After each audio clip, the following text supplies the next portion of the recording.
आज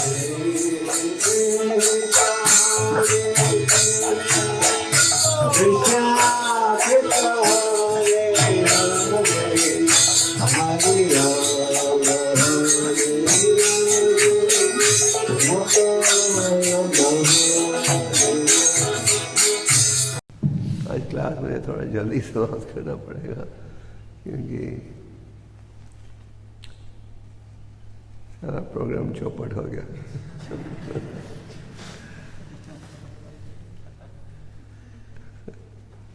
This is the material world. Om Namo Bhagavate Vasudevaya. Om Namo Bhagavate Vasudevaya. Om Namo Bhagavate Vasudevaya.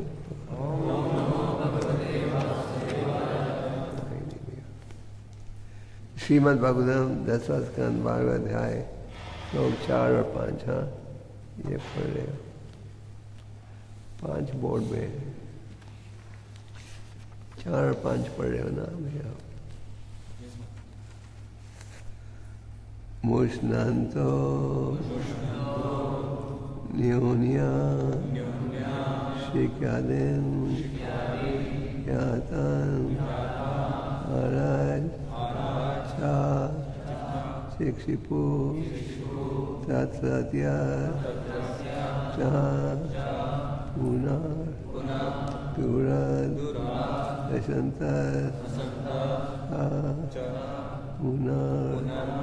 साधु मुष्णान्तोन्योन्यास शिक्यादिं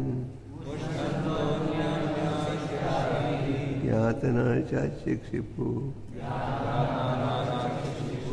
तत्याशा पुनः दूरा यशदशा पुनः ददु मुष्णन्तो अनयोन्यास शिक्यादिं ज्ञातन अर्चा शिक्षिपु तत्सत्याशा पुनः दूरा यशंतशा पुनः ददु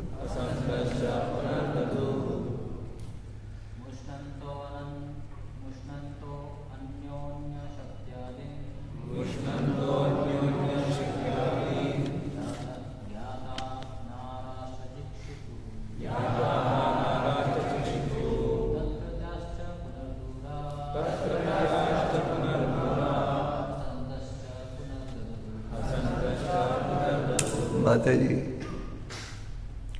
शब्दार्थ।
इस तरह का खेल और चोरी अब भी भौतिक जगत में पाई जाती है, क्योंकि इस प्रकार का मनोरंजन आध्यात्मिक जगत में विद्यमान है, जहाँ से यह आनंद का भाव प्रस्तुत होता है। जन्माद्यस्यतः वेदांत में बताया गया। यही भाव आध्यात्मिक जगत में कृष्ण तथा उनके संगियों द्वारा प्रदर्शित किया जाता है, किंतु वहाँ का यह उल्लास शाश्वत है, जबकि भौतिक जगत में वही क्षणिक होता है। वहाँ का उल्लास ब्रह्म होता है और यहाँ का जड़। कृष्ण भावनात्मक आंदोलन मनुष्य को यह शिक्षा देने के लिए है कि वह किसी तरह अपने को जड़ से ब्रह्म में स्थानांतरित कर सकता है, क्योंकि मनुष्य जीवन इसी के निमित्त है, अर्थात तो ब्रह्म जिज्ञासा। कृष्ण हमें यह शिक्षा देने के लिए अवतरित होते हैं कि हम किस तरह आध्यात्मिक जगत में उनके साथ आध्यात्मिक पद पर आनंद पा सकते हैं। वे न केवल आते हैं, अपितु वृंदावन में लीलाओं का प्रदर्शन करते हैं और लोगों को आध्यात्मिक भोग के प्रति आकृष्ट करते हैं। ओम ज्ञान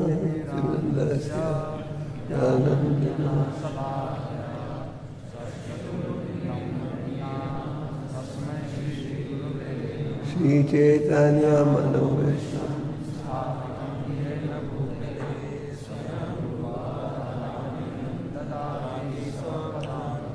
जय श्री कृष्ण प्रभु नित्यानंद श्री अद्वैत गदाधर शिवासादि हरे कृष्णा कृष्णा कृष्णा हरे हरे हरे राम वर्णान मुष्णांतो अनोनिया क्या है ज्ञातनानि चक्षिपु तत्सत्यश पुनः दुरात् विसंतश पुनः दलो।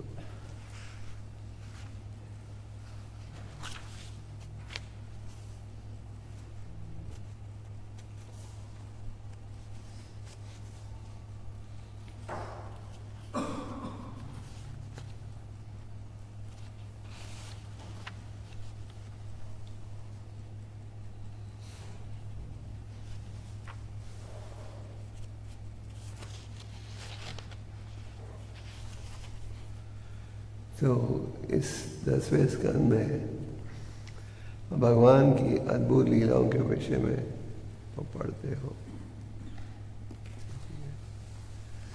भगवान की जो लीलाएं हैं वो अद्भुत हैं। आज के वातावरण में कई व्यक्ति दावा करते हैं भगवान के अवतार हैं। उनसे पूछो आप इन लीलाओं की तुलना कर सकते हो, तो कहते हैं आज नहीं कल करेंगे। एक सभा में था जिसमें एक सज्जन कह रहा था, स्वामी था वो, तुम हरे कृष्ण वाले कहते हो कृष्णा है सुप्रीम, कृष्ण है सुप्रीम, तुम कृष्ण हो हम कृष्ण हैं, हम सब कृष्ण बन सकते हैं।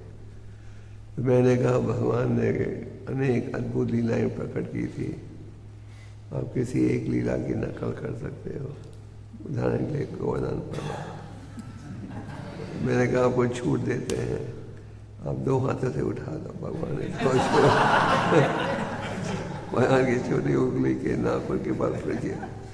तो कहते हैं आज नहीं कर सकते, तो ये मतलब नहीं कि कल नहीं कर सकेंगे। मैंने पूछा तो आपको कितने साल चाहिए तैयारी करने के लिए, तो वो उत्तर नहीं दे पाया। तो भगवान जब प्रकट होते हैं अद्भुत लीला प्रकट करते हैं जिसकी तुलना कोई कर नहीं सकता। हमारे वेस्टर्न स्कॉलर्स का ये निर्णय था, all this philosophy in the Hindu scriptures is mythology. जब मुसलमानों का राज्य था so they were more brutal, उन्हें तो मंदिर ही सब नष्ट कर दिए। पर जब अंग्रेजों का राज्य शुरू हुआ वो जरा ज़्यादा डिप्लोमेटिक थे, उन्होंने मंदिर तो नहीं तोड़े, उल्टा मंदिर तोड़ना रुकवा दिया। और इसके लिए भक्ति विनोद ठाकुर ने उनका आभार प्रकट किया है। और उन्होंने उनके कई ब्रिटिश स्कॉलर्स भारत में आए, संस्कृत भाषा सीखी और इन ग्रंथों का अनुवाद किया और अंत में ये निर्णय स्थापित किया, दिस इज ऑल इमेजिनेशन, ये सब कल्पना है। So this is not imagination, यह कल्पना है। परम भगवान के लिए कोई कार्य असंभव नहीं है। अद्वैतम अच्युतम अनादि अनंत रूपम। अद्वैता, उनके देह और आत्मा में कोई अंत नहीं है। अच्युता, अच्युता का अर्थ क्या है? कभी गलती नहीं करते। आज भी हम उनकी गीता पढ़ते हैं जिसका वर्णन लाखों साल पहले हुआ था। अच्युता, अनंत रूपम, भगवान अपने आप को अनेक रूपों में प्रकट करते हैं और इनकी कोई गिनती नहीं, असंख्य अनंत। उदाहरण के लिए भगवान ने अपने आप को प्रकट किया आधे पुरुष आधे पशु के रूप में, और भौतिकवादी व्यक्ति कहेंगे ये तो कल्पना है।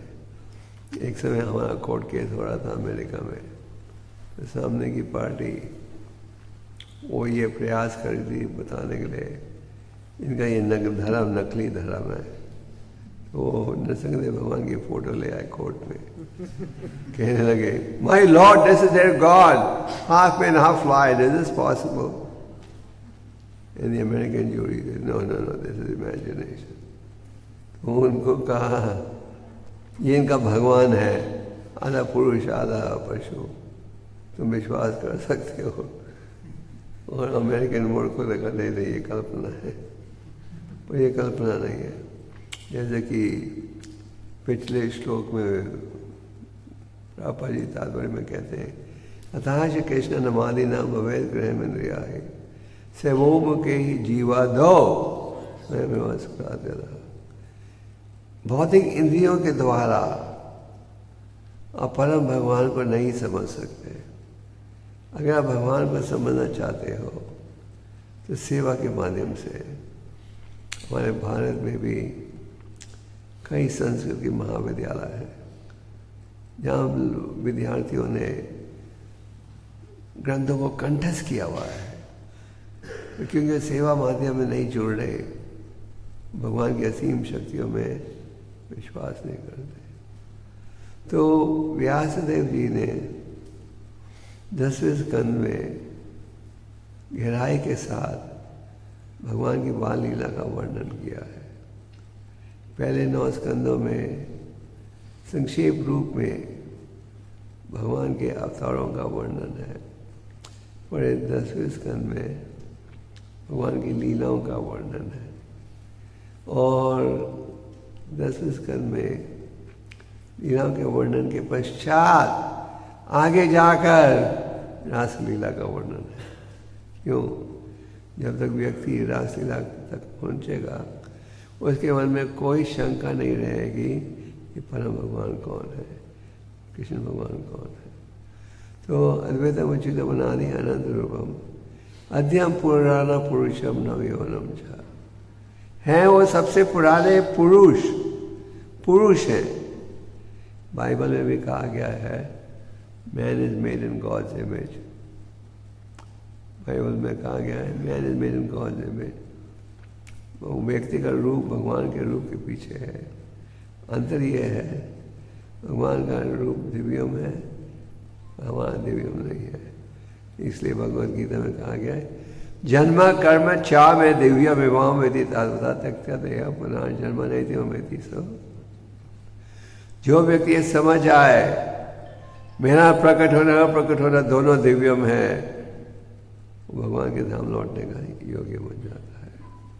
तो परम भगवान श्री कृष्ण जब पृथ्वी पर प्रकट होते हैं साधारण बच्चे समान व्यवहार करते हैं। भगवान प्रकट क्यों होते हैं? पाणितनाया साधु नाम विनश्य दुष्कृताम धर्म सत्परार्थाया, धर्म की स्थापना के लिए। तो ये हमें समझ आना चाहिए। अद्यम पुराना पुरुषम, वो है सबसे पुराने पुरुष। अद्यम नव यौनम चा, वो दिखते हैं कैसे युवक समान, है सबसे पुराने पुरुष, और दिखते हैं कैसे एक युवक के समान। भगवान सबसे पुराने पुरुष हैं, जब या दूसरे शब्दों में आप कह सकते हो सबसे ज़्यादा बूढ़े हैं, पर दिखते हैं कैसे युवक के समान। अगर विदेशों में पूछो what is your conception of God, तो लोग कहते हैं oh he is an old man with a white beard, Santa Claus का वर्णन दे देते हैं। You know what is Santa Claus? Santa Claus white beard. India में भी इंडिया दिखाना चाहते हैं कि हम बड़े वेस्टर्नाइज हैं, सब एयरपोर्ट्स में सेंटा क्लॉज की मूर्तियाँ होती हैं। तो हमारे शास्त्र में कहा है अद्यम पुराना पुरुषम, है सबसे पुराने पुरुष, तो देखते हैं कैसे युवक जैसे। ये है भगवान। भगवान शब्द किसके लिए इस्तेमाल करते हैं? जिसमें 6 प्रकार के ऐश्वर्य हों एक साथ। ऐश्वर्य से समग्रस्य वीर्य सा यश ज्ञान वैराग्य अवश्य व सबसे धनी, सबसे खूबसूरत, सबसे बलवान, सबसे ज़्यादा ज्ञानी, और सबसे ज़्यादा त्यागी, और सबसे प्रसिद्ध। जिस व्यक्ति में ये 6 प्रकार के गुण हो असीम मात्रा में, उन्हें हम भगवान बुला सकते हैं। आजकल आप हरिद्वार जाओ या किसी तीर्थ के स्थान, हर आश्रम के सामने गुरु के नाम के साथ भगवान जोड़ा जाता है। भगवान सो एंड सो। एक बार प्रभुपाद से एक रिपोर्टर ने पूछा ऑस्ट्रेलिया में, are you God? Prabhupada said, anyone who says he is God, G-O-D, is D-O-G. We are not God, we are servants of God. तो श्रीमद् भागवतम द्वारा ये स्थापित होता है कि कृष्ण भगवान परम भगवान है। अगर आप ध्यान से देखो, किसी देवता देवी किसी में ये 6 गुण एक प्रकार नहीं है। जैसे भौतिक जगत में बिल गेट्स मान लो सबसे धनी व्यक्ति है, तो यह कहो कि वो सबसे ज़्यादा ज्ञानी है, वो तो नहीं होगा। तो परम कृष्णाति भगवान स्वयं। यहाँ 10वें स्कंद में अब भगवान की लीलाओं के विषय में पढ़ रहे हो, क्योंकि जो लीला है अद्भुत है। जैसे इस समय आप 10वें स्कंद के 12वें अध्याय में है, आप पढ़ चुके हो किस प्रकार भगवान प्रकट हुए। जब वो प्रकट हुए कंस के जेल खाने में, वो प्रकट हुए थे अपने दिव्य रूप में। माता को भय था, उनके अनेक पुत्रों का वध हो गया था। भगवान प्रकट हुए अपने दिव्य रूप में 4 हाथों के साथ, पूरा शरीर सजा हुआ था घेरों के साथ, हीरों के साथ, और एक विदुरिया मणि जो कि हर पल अपना रंग बदलता है। आपके भूख दुख मंदिर के सामने पुरुषोत्तम ज्वेलर्स का बोर्ड है, उनको पूछो विदुरिया मणि है क्या आपके पास? वो भौतिक संसार में वो नहीं खरीद सकते, उसको केवल वैकुंठ धाम में खरीद सकते हो। हर सेकंड अलग रंग आता है। भगवान सजे हुए थे ये हीरे मोतियों के साथ। भगवान यकीन दिलाना चाहते थे माता को कि मैं प्रकट हो गया हूँ, घबराओ मत। जो माता पिता ने कहा साधारण बच्चे का रूप ग्रहण कर लो, कम से कम सूचना मिल जाएगी। तुरंत उन्होंने साधारण बच्चे का रूप ग्रहण कर लिया। ये कोई कर सकता है साधारण व्यक्ति? नहीं। और वहां से जेल खाने में थे, बड़े प्रसन्न हुए कि पुत्र भगवान प्रकट हो चुके हैं।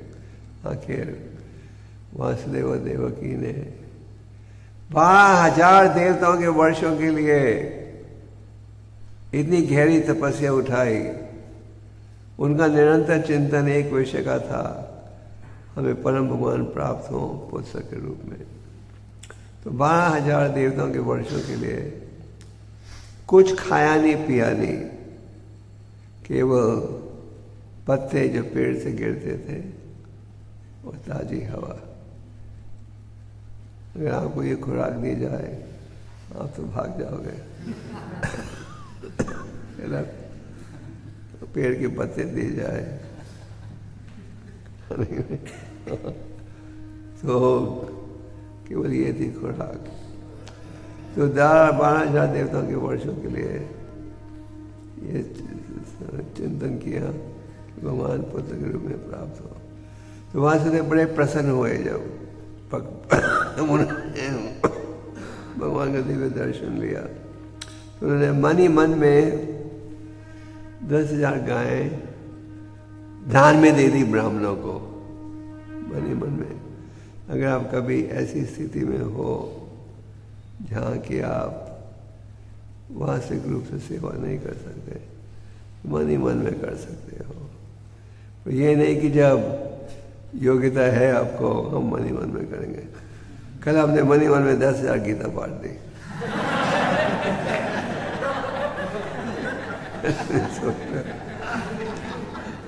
दिल्ली में एक औरत आई थी पापा जी को मिलने, जब पापा जी मालचा मांग में थे।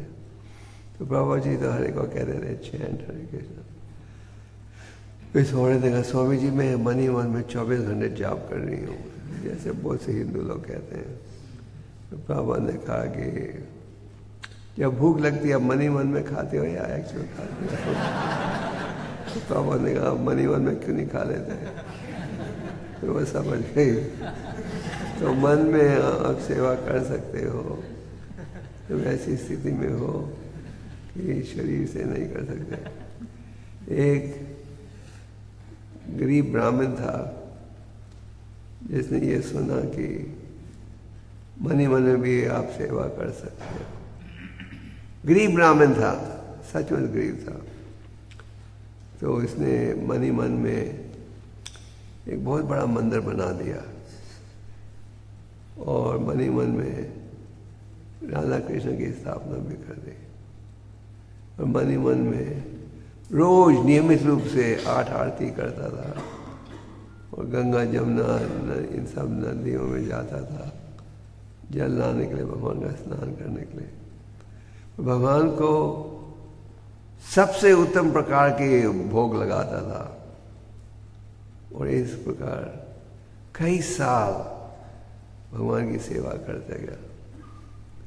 फिर एक दिन उसने मन ही मन में खीर बनाई थी और वो देख रहा था खीर ठंडी हुई कि नहीं, क्योंकि पहले गर्म बनती है फिर ठंडा होता है। जब उंगली अंदर डाली तो उंगली जल गई। तो वो हैरान हो गया, कैसे जल गई? वो तो मन ही मन में था। भगवान ये लीला को देख रहे थे। भगवान हंसने लगे जब वो ब्राह्मण आश्चर्य हो गया ये उंगली क्यों जल गई। तो भगवान लक्ष्मी जी ने पूछा अब क्यों हंस रहे हो? भगवान ने उत्तर नहीं दिया। तो भगवान ने अपना वैकुंठ एयरलाइंस का हवाई जहाज भेजा इस ब्राह्मण को अपने धाम में लाने के लिए। मैं धाम में सेवा कर रहा था मनी मन में सेवा कीजिए, पर यह नहीं कि मनी मन में हम सेवा करेंगे और शरीर के द्वारा नहीं। तो भगवान की अद्भुत लीलाएं हैं, जैसे कि पूतना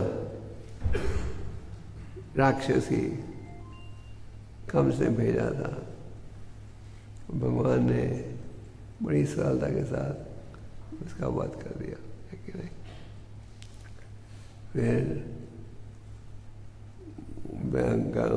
काट टीना वर्ता व्हर्लविंड को हिंदी में क्या कहते हैं? हाँ, चक्रवात। थिनावर्धन ने भगवान को उठाकर ऊपर ऊपर ऊपर ऊपर ऊपर ऊपर ऊपर ले गए। ये इरादा था कि फेंक देंगे, भगवान ने अपना विस्तार किया। तो इस प्रकार भगवान ने अनेक असुरों का वध किया। ब्रजवासी सोचने लगे, ओह, ये लड़का कहीं नारायण तो नहीं है। गार्गा मुनि की भविष्यवाणी थी कि ये अद्भुत बालक है, नारायण तो नहीं है। इसके ऊपर लगता है नारायण की खास कृपा है। और गोकुल छोड़कर ये ब्रज में आ गए रहने के लिए। और आपने पढ़ा, बालराम एक दिन यशोदा माता ने बेटे से कहा, सुना है कि तुमने मिट्टी खाई है, क्या कारण है? हमारे घर में कोई दूध, किसी चीज की कमी है? जब पड़ोस की गोपियां कहती थी यशोदा माता से, आपका बेटा हमारे घर में आता है मक्खन चुराने के लिए, घी चुराने के लिए। यशोदा माता कहती थी, मेरा बेटा तुम्हारे घर में क्यों आएगा चुराने के लिए? मेरे घर में क्या कमी है किसी चीज की? मेरे पति के पास 9 लाख गाय हैं, मेरा बेटा क्यों आए तुम्हारे घर में? फिर अपने मन में यशोदा माता सोचती थी, शायद पड़ोस के घरों में ज़्यादा अच्छा दूध नहीं है, शायद सच भी हो इनकी बातों में। हालांकि बाहर से नहीं कहती थी। एक दिन यशोदा माता ने कहा, सुना है तुमने मिट्टी खाई है। भगवान ने क्या कहा, मिट्टी नहीं खाई है? अगर ये तो झूठी शिकायत है, अगर आपको विश्वास नहीं है तो मैं मुंह खोल के दिखा देता हूँ। जब मुंह खोल के दिखाया तो क्या देखा माँ ने? पूरे ब्रह्मांड का दर्शन। आप जो डॉक्टर के पास जाते हो, मुंह खोलते हो तो क्या दिखता है? बलगम, थूक।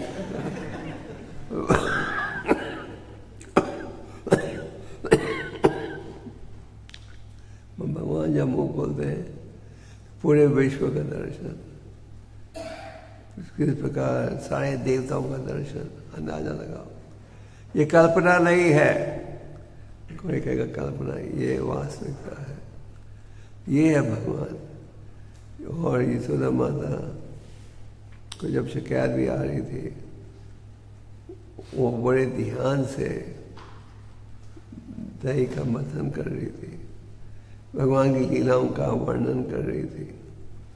और उनके मन में एक ही भाव था कि इतना अच्छा मक्खन और दूध।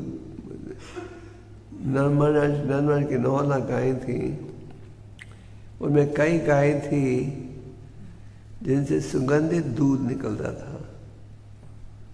आप अगर आज अपने दूध में आज अगर आपको सुगंधित दूध चाहिए तो ऊपर से फ्लेवर डालना पड़ता है, वनीला, स्ट्रॉबेरी, है कि नहीं?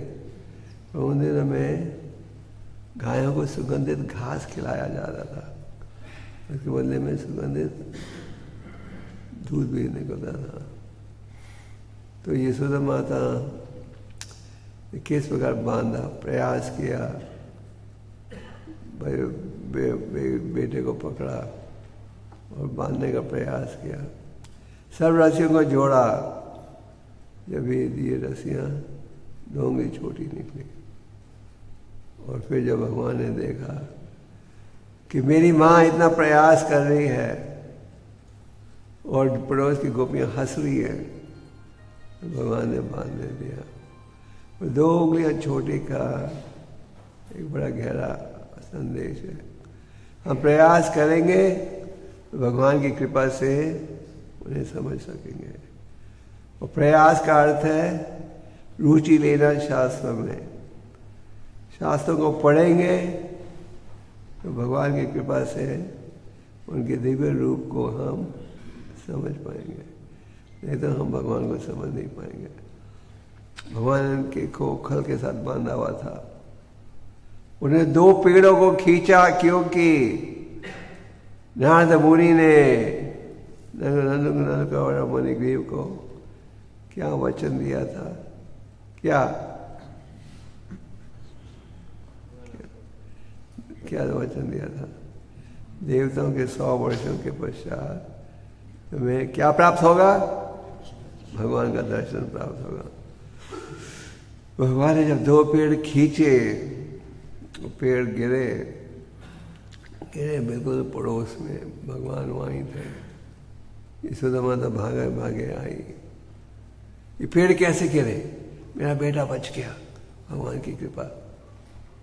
और दूसरे ग्वालों ने कहा, हमने अपनी आंखों से देखा, आपके बेटे ने खींचा था ये 2 पेड़ों को।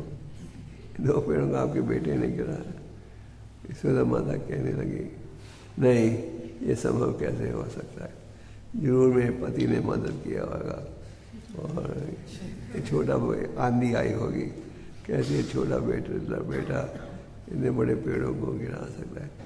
तो साधारण व्यक्ति नहीं गिरा सकता, पर परम भगवान के लिए कोई कार्य संभव नहीं। तो भगवान की अद्भुत लीलाएं। फिर बकासुर पूतना का भाई, उसको भी कंस ने भेजा था, उसका भी वध हुआ। एक औरत फल बेच रही थी, फल खरीदेगा। उन दिनों में रिवाज था बाटर का। बाटर को हिंदी में क्या बोलते हैं? बाटर मतलब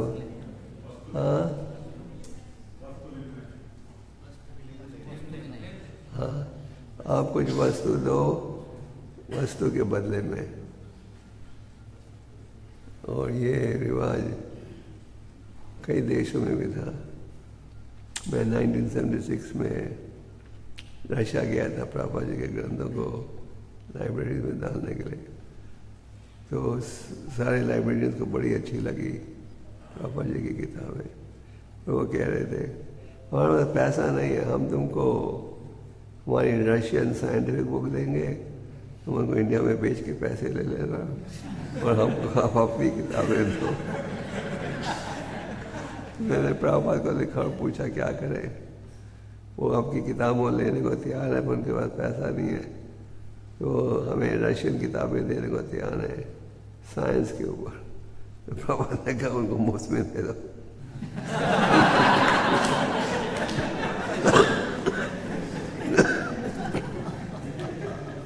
तो ये बाटा का रिवाज अभी तक है। तो ये औरत फल बेच रही थी। भगवान थोड़ा सा अन्न अपनी उंगलियों में डालकर तेजी के साथ जा रहे थे फल लेने के लिए, पर सब लगभग गिर गया था। जब इस औरत ने भगवान की खूबसूरती के प्रति आकर्षित होकर दे दिया, जब उसे मुड़ के देखा तो क्या देखा? टोकरी में क्या था? उसको नहीं गए थे। अब भगवान की सेवा करके कभी गरीब नहीं बनते। एक समय चैतन्य महाप्रभु संन्यास लेकर जा रहे थे, तो उन्हें प्यास लगी। तो एक व्यक्ति मटके में लस्सी बेच रहा था। तो महाप्रभु ने पूरी मटका खाली कर दिया, पूरी लस्सी पी ली। तो उसने कहा पैसा? निमाई ने कहा मेरे पास तो पैसे नहीं है, तो मेरे साथी आ रहे हैं पीछे, वो पैसा देंगे। तो जब भगवान नित्यानंद वहाँ पहुँचे तो उस व्यक्ति ने कहा, और हमारे एक सन्यासी मेरी साई लस्सी पी गए हैं और कह रहे थे तुम पैसा दोगे, पैसा दो। भगवान नित्यानंद ने कहा मेरे पास भी पैसे नहीं है। तो उस व्यक्ति ने कहा ठीक है, कह दे रहा उस सन्यासी को मैंने दान के रूप में दिया, अभी मैं घर चलता हूँ। तो जब वो मटका उठाने गया, इतना भारी था कि उठा नहीं पाया। तो वो आश्चर्य हो गया, ये तो खाली होना चाहिए था।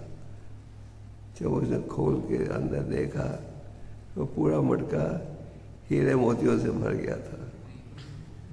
मैंने थोड़ा सा लस्सी दिया, भगवान ने क्या दिया? हीरे मोती। अभी आप लोग ये मत सोचना हम भी एक मटका लस्सी देंगे, हमारा भी भर जाना चाहिए हीरे मोती के।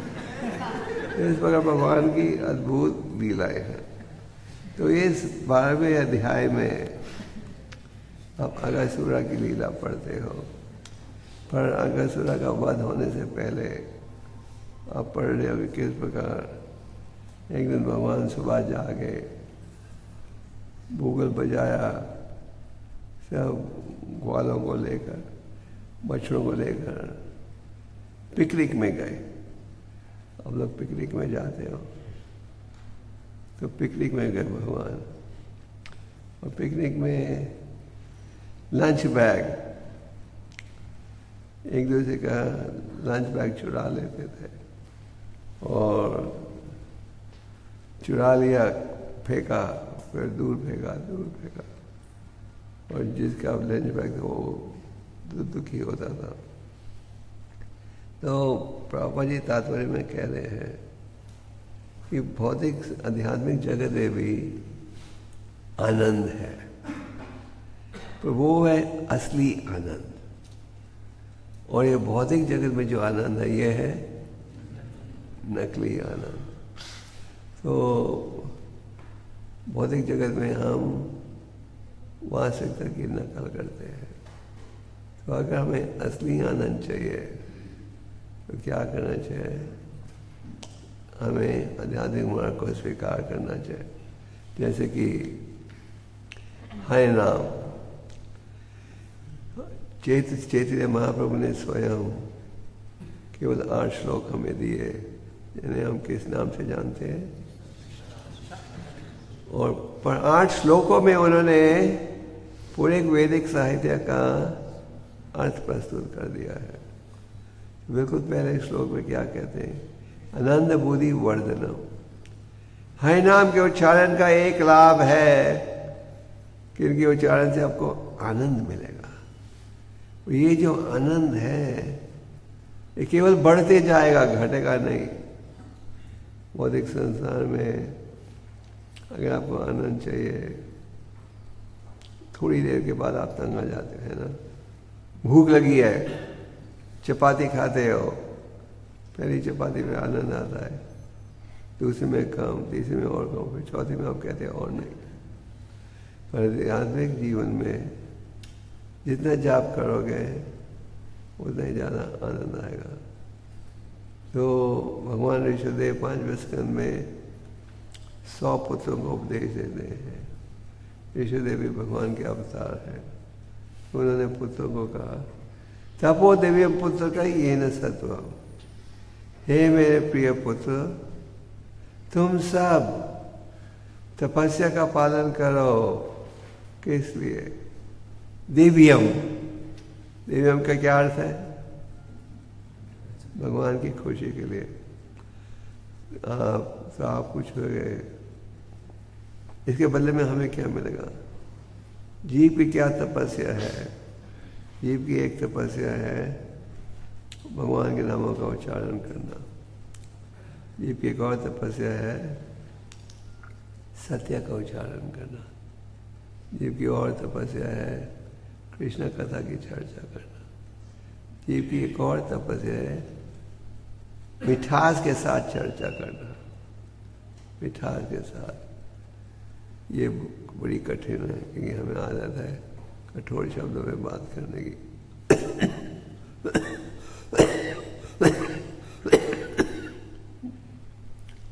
मन की क्या तपस्या है? मन द्वारा भगवान का चिंतन करना।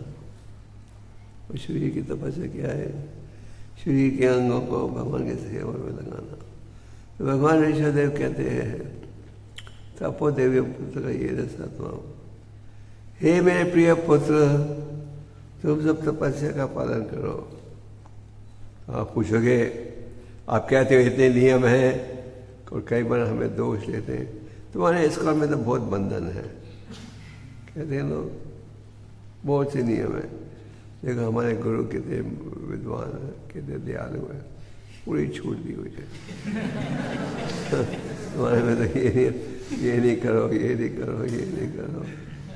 तो लोग पूछते हैं अगर हमें इसके बदले में क्या मिलेगा, तो क्या कहते हैं ऋषिदेव जी, तो बोले सौख्य अनंतम, आनंद जो कि केवल बढ़ते ही जाएगा। तो आप असली संतोष प्राप्त कर सकते हो दिव्य मार्ग में जुड़कर। प्रभुपाद जी कई बार रूपर सनातन और रघुनाथ दास का उदाहरण देते थे। रघुनाथ दास जैसे आप जानते हो उस समय के सबसे रईस खानदान के इकलौते पुत्र थे। सब प्रकार का भौतिक सुख उन्होंने त्यागा और ब्रज में जाकर दिन रात जाप करते थे और सेवा। रूपर सनातन का समाज में इतना ऊंचा पद था और वृंदावन में रहकर मधुकरी कर रहे थे और संतोष थे। तो जब हम आध्यात्मिक विषय के लिए तपस्या करते हैं तो उसके बदले में आपको असली सुख प्राप्त होता है, असली आनंद। भौतिकवादियों का ये प्रयास रहता है कि हमें ये विश्वास दिलाए कि भौतिक कार्यों में असली आनंद है, यह है नकली आनंद। तो प्रभुपाद जी कह रहे हैं इस लीला के विषय में, भौतिक संसार में हर चीज अस्थाई है। हम इस विषय की चर्चा कल भी कर रहे थे। आपका शरीर खूबसूरत है आज, तो कल खूबसूरत नहीं रहेगा। आज बलवान हो, कल कमजोर भी हो जाओगे। आज प्रसिद्ध हो, कल बेइज्जती भी हो सकती है। तो भौतिक संसार में हर चीज़ अस्थाई है और हर चीज़ के साथ क्लेश है। अगर हमें असली सुख चाहिए, हमें आध्यात्मिक मार्ग में जुड़ना चाहिए। तो संक्षेप में यहाँ भगवान की एक और लीला का वर्णन आप पढ़ रहे हो। अब आगे जाकर पढ़ोगे किस प्रकार अगस्त्य का वध किया। अब यहाँ पढ़ रहे हो भगवान ने सुबह के समय बुगल बजाकर सारे ग्वालों को बुलाया और ये जो ग्वाले थे असंख्य है, आप गिनती नहीं कर सकते, लाखों की संख्या में। जब नंद महाराज के 9 लाख गायें थी, भगवान के ग्वाले मित्र असंख्य हैं, वो अपने बछड़ों को लेकर सब गए एक साथ पिकनिक में। तो यहाँ आप वर्णन पढ़ रहे हो कि किस प्रकार ये ग्वाले एक दूसरे से खेल रहे थे, एक दूसरे का लंच बॉक्स उठाकर, आप लोग पीछे स्कूल में खेलते होगे लंच बॉक्स उठाकर फेंकना, वो आगे फेंकता है, वो आगे फेंकता है, जिसका लंच बॉक्स है वो दुखी हो जाता है। तो ये है भगवान की अद्भुत लीलाएं और हमें इन लीलाओं में रुचि लेनी चाहिए। कई बार व्यक्ति पूछते हैं भगवान प्रकट क्यों होते हैं पृथ्वी पर? असुरों का वध करने के लिए। असुरों का वध तो उनकी प्रकृति कर सकती है। जैसे आज के वातावरण में भी सुनामी आ जाती है, भूकंप हो जाता है, कोई ना कोई बाढ़ आ जाती है, तो इसमें भी लाख हजारों लोगों का वध हो जाता है। भगवान प्रकट होते हैं धर्म के नियम की स्थापना के लिए, पर कृष्ण कथा की स्थापना करने के लिए और भक्तों के साथ दिव्य लीला प्रकट करने के लिए। तो भौतिक समाज में हमारी रुचि रहती है भौतिक लीलाओं में। कोई भी भौतिक मैगजीन पढ़ो, फिल्म स्टार्स की लीला पढ़ोगे, पॉलिटिशियन की लीला पढ़ोगे, पर इनमें हमारी कोई रुचि नहीं। हमारी रुचि है कृष्ण कथा में। कृष्ण कथा में रुचि लेनी चाहिए, कृष्ण कथा की चर्चा करनी चाहिए, कृष्ण कथा का चिंतन करना चाहिए। और कृष्ण कथा में जुड़ोगे तो किस विषय से बचोगे? प्रजल्प से। प्रजल्प नियमाग्रह। प्रजल्प द्वारा भक्ति का जीवन नष्ट हो जाता है और कृष्ण कथा द्वारा आगे बढ़ता है। तो इन लीलाओं के द्वारा हमें कृष्ण कथा में गहराई से डूबना चाहिए, कृष्ण कथा की स्मरण करना चाहिए, और इस प्रकार आप अपने जीवन को सफल बना सकोगे। हरे कृष्ण। मैं 2-3 प्रश्न ले सकता हूँ, फिर मुझे जाना है। हाँ मुझे okay. Any questions? Yes, quick. You can ask questions in English, Hindi, any language you want.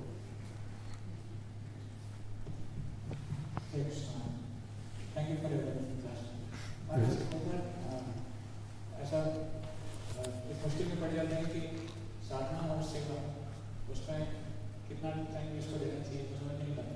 कभी कभी ज़्यादा साधना रहता है, कभी कभी ज़्यादा सेवा रहता है, तो वो बैलेंस कैसे बनाना चाहिए? कितने घंटे साधना, कितने घंटे सेवा भक्ति के लिए करना चाहिए?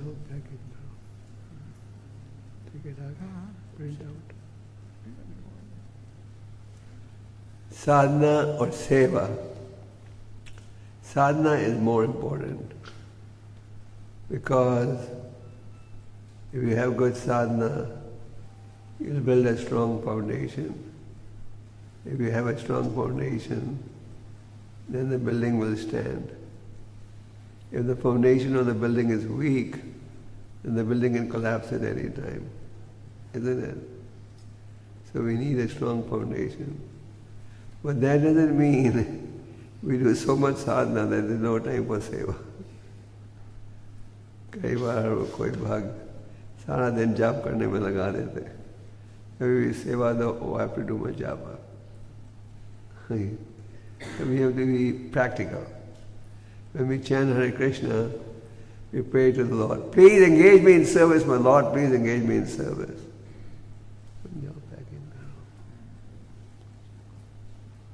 Okay? Both are important, but sadhana is more important. Is that right? Okay, more questions? Quick. I have to. As I told you, my plane at 4 o'clock got cancelled, so now it has been preponed to 12:50. So I have to leave earlier. Yes.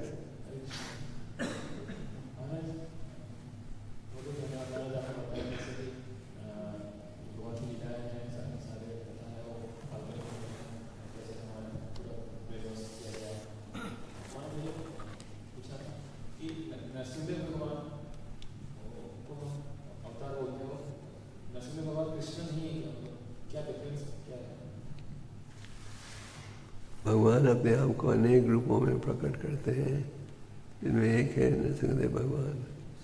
भगवान का original form है कृष्णा का।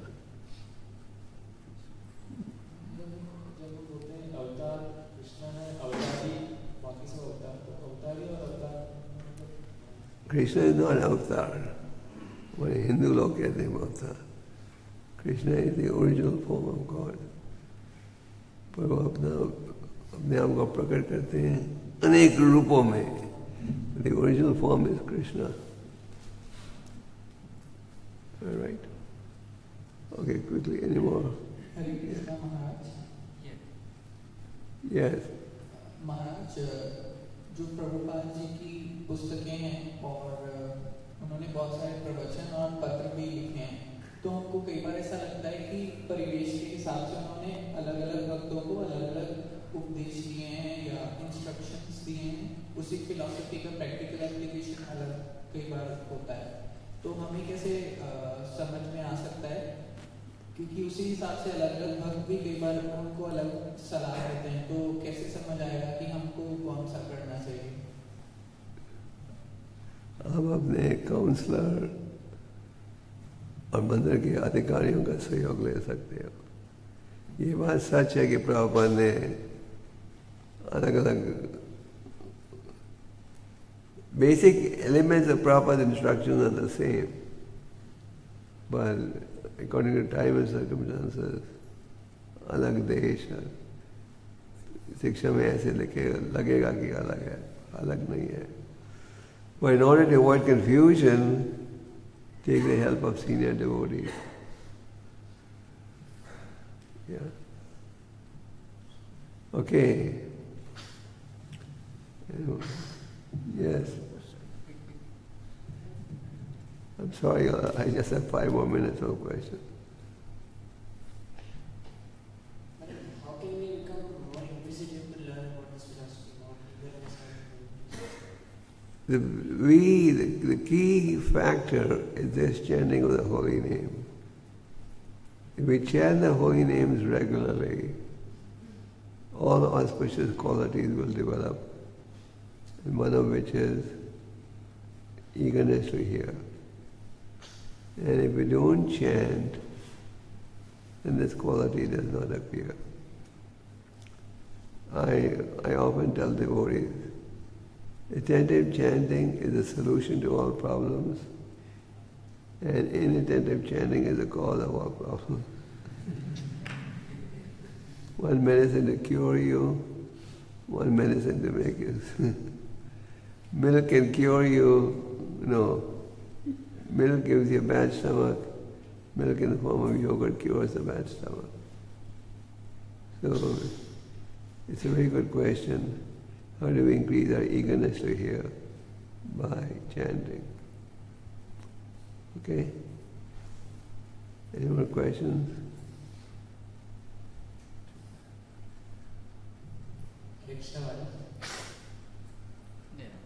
Yes. Maharaj, whenever we are benedicted with some kind of material opulence or anything, so generally little pride and all these things come. So how do we tackle, how do we again come back to our original position? Chaitanya Mahaprabhu gave us Tinadapi Sunichena as a guideline. So if we cultivate, suppose you get opulence, let's say you get a good job, 2 lakhs a month salary. So you may feel proud. But you should think, oh, Krishna gave it to me, so let me share it with Krishna. And it can also be taken away anytime. So one who is intelligent knows it is all temporary. Okay. Yeah. Mic के बगैर बोल सकते हो. These days, like when we are preaching to youth and the people who are educated in the modern education system, so we see that they do not have so much interest about spirituality, about scriptures, no faith also. You talk to them about drugs. Okay, I'm just joking. Yeah. Sometimes we trick them by packaging our philosophy in a way which is more appealing to them. So is that all right? We don't trick them. We care for them. So we think of devices, how to attract them. Just like the child doesn't want to take the medicine, it's too bitter. So the mother will put some sugar next to it. So the child thinks that sugar is sweet, but he's taking the medicine. So I understand what you mean. Actually, we care for them. We are endeavoring to save them. Is that right? Sometimes, Maharaj, initially we do not tell them the basics of the philosophy very, very clear. We tell them like it will help you controlling your mind. It can help you perform better in your academics. And then initially when they come, then they understand the basics of the philosophy more. We tell them, this is going to make you happy, which is a real thing. Control your mind and experience a higher level of happiness. You know, when Prabhupada started this movement in America, at that time the drug culture was very strong. Now it's stronger. The people take drugs to feel high. The devotees made a poster, chant Hare Krishna and stay high forever. You understand? If you chant Hare Krishna, you'll stay high forever. I want to thank you, devotees. My stay Whenever you call me, I'll come. I'll come in April. Okay? Hare Krishna. Zalines Gopal